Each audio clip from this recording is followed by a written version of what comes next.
దేవుని ఘనమైన శ్రేష్టమైన పరిశుద్ధ నామమునకు మహిమ స్తుతి ప్రభావములు కలుగునుగాక. బాగున్నారా?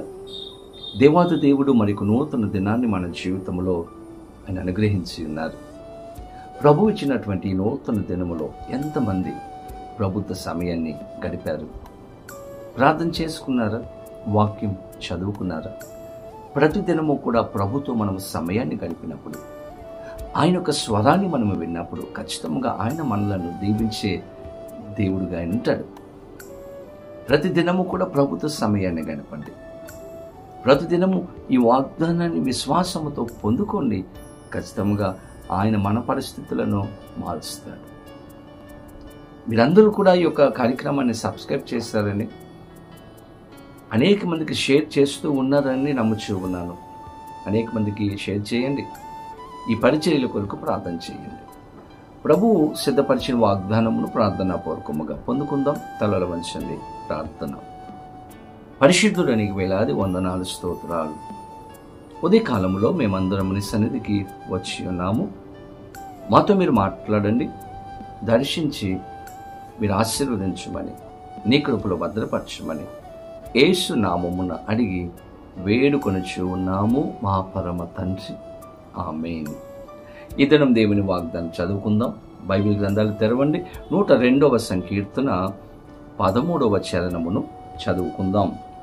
నీవు లేచి సియోనును కరుణించెదవు, దాని మీద దయచూపుటకు కాలము వచ్చెను, నిర్ణయ కాలమే వచ్చెను. దేవుని స్తోత్రం కలుగునుగాక. చక్కని వాగ్దానము. దావీదు భక్తుడు పలుకుతున్నటువంటి మాటను, నీవు లేచి సియోనును కరుణించెదవు, దయ చూపించుటకు కాలము సమీపించి ఉన్నది, నిర్ణయ కాలమే వచ్చి ఉన్నది అని భక్తుడు తెలియజేస్తూ ఉన్నాడు. ఎవరి మీద? సియోను మీద. సియోను అనగా దేవుడు నివసించే స్థలము.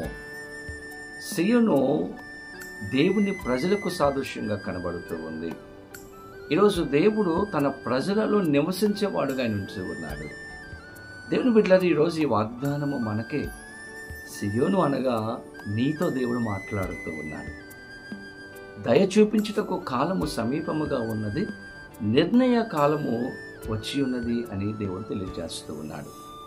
ఈరోజు నీ మీద దయ చూపించాలని, నిన్ను ప్రేమించాలని, నీకు సహాయం చేయాలని ప్రభు ఆశపడుతూ ఉన్నారు. నిర్ణయ కాలము సమీపముగా ఉంది అని తెలియజేస్తూ ఉన్నారు. ఈరోజు ఎన్నో కష్టాలు, ఎన్నో బాధలు, ఒక కన్నీటి అనుభవం గుండా మీరు వెళుతూ ఉన్నారు. నాకు సహాయం చేసేవారు ఎవరున్నారు? నాతో మాట్లాడేవారు ఎవరున్నారు? నన్ను పట్టించుకునేవారు ఎవరున్నారని మీరు ఆలోచన చేస్తూ ఉన్నారు. నా హృదయంలో ఉన్నటువంటి కష్టాన్ని, వేదనను అర్థం చేసుకునేవారు ఎవరున్నారని మీరు అనుకుంటూ ఉన్నారు. ఈరోజు ప్రభు మీతో మాట్లాడుతూ ఆయన అంటూ ఉన్నారు, దయ చూపించుటకు కాలము వచ్చి ఉన్నది, నిర్ణయ కాలము వచ్చి ఉన్నది. ఈరోజు నీ మీద నేను దయ చూపించబోతూ ఉన్నాను, నీకు సహాయం చేయబోతూ ఉన్నాను, నీ పరిస్థితులను మార్చబోతూ ఉన్నానని దేవుడు వాగ్దానం చేస్తూ ఉన్నారు. ఈరోజు దేవుని బిడ్డలారా, ప్రభు ఇస్తున్నటువంటి వాగ్దానం చాలా శ్రేష్టమైనటువంటి వాగ్దానం. ఖచ్చితంగా మన మీద దయ చూపించే దేవుడుగా నిలిచి ఉన్నాడు. ఒకవేళ మీ స్నేహితులు, మీ కుటుంబ సభ్యులు, మీ బంధువులు మిమ్మల్ని ప్రేమించలేకపోవచ్చు, కానీ మన దేవుడు మనలను ప్రేమించేవాడు, మన మీద దయ చూపించేవాడుగా ఆయన ఉన్నాడు. బైబిల్ గ్రంథంలో ఒక వ్యక్తిని మనం గమనిస్తే, అపోస్తల కార్యముల గ్రంథము 3వ అధ్యాయం. అతడు శృంగారం అనే దేవాలయం దగ్గర, ద్వారం దగ్గర కూర్చుని ఉన్నాడు. అతడు ఎవరంటే, పుట్టినది మొదలుకొని కుంటివాడైనటువంటి ఒక వ్యక్తి. అతని జీవితంలో నడక అనేటువంటిది ఎలా ఉంటుందో తెలియదు, కుంటివాడు. అటువంటి వ్యక్తి దేవాలయం యొక్క ద్వారం దగ్గర కూర్చుంటూ ఉన్నాడు. ఎప్పుడెప్పుడు కూర్చుంటున్నాడంటే ప్రతిదినము కూడా కూర్చుంటున్నాడు. లోకంలో ఎన్నో మందిరాలు ఉన్నాయి, కానీ ఇతడు దేవాలయము దగ్గర, దేవుడు నివసించే దేవాలయము దగ్గర, ద్వారము దగ్గర కూర్చుంటూ ఉన్నాడు, సమయాన్ని గడుపుతూ ఉన్నాడు. ఒకరోజు వచ్చింది, పేతురు, యోహాను అక్కడికి వచ్చారు. ఆ వ్యక్తి యొక్క పరిస్థితిని చూసి నజరేయుడైన యేసు నామములో లేచి నడువుము అని సెలవిచ్చినప్పుడు, పుట్టినది మొదలుకొని నడవలేనటువంటి వ్యక్తి ఎప్పుడైతే యేసు నామము ప్రకటించారో వెంటనే లేచి నడిచి దేవాలయంలోనికి వెళ్ళినట్లుగా వాక్యం మనం చూస్తాం. అప్పటి వరకు కూడా ఎవరు పట్టించుకోలేదు. కానీ సమయం వచ్చినప్పుడు దేవాది దేవుడు పేతురు యోహాను ద్వారా అతని జీవితంలో గొప్ప కార్యం చేశాడు. దయ చూపించాడు, కరుణించాడు, అతనికి పరిస్థితిని మార్చాడు. అతనికి పరిస్థితి మారడానికి గల కారణం ప్రతిదినము దేవుని దగ్గర కూర్చుంటున్నాడు, ప్రతిదినము దేవుని స్వరాన్ని వింటూ ఉన్నాడు, వాక్యం వింటున్నాడు, దేవునితో సమయాన్ని గడుపుతున్నాడు, సహవాసం చేస్తున్నాడు.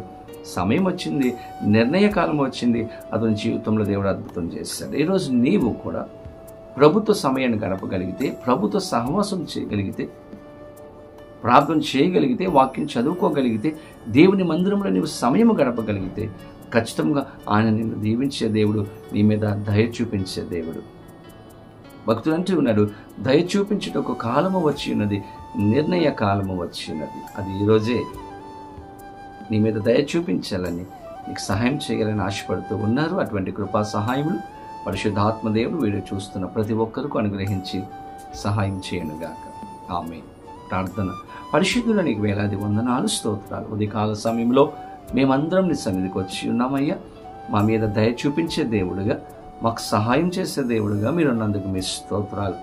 ఈరోజు వాగ్దానం వింటున్న ప్రతి వారి జీవితంలో గొప్ప కార్యములు చేయండి, సమాధానం ఇవ్వండి. దేనికోసమైతే ప్రార్థన చేస్తున్నారో వారికి సహాయం చేయండి ప్రభువా. ఆయా వివాహం కోసం ఎంతమంది అయితే ప్రార్థన చేస్తున్నారో, వివాహ విషయంలో వారి కుటుంబ జీవితంలో గొప్ప కార్యము చేయమని అడుగుచున్నాను.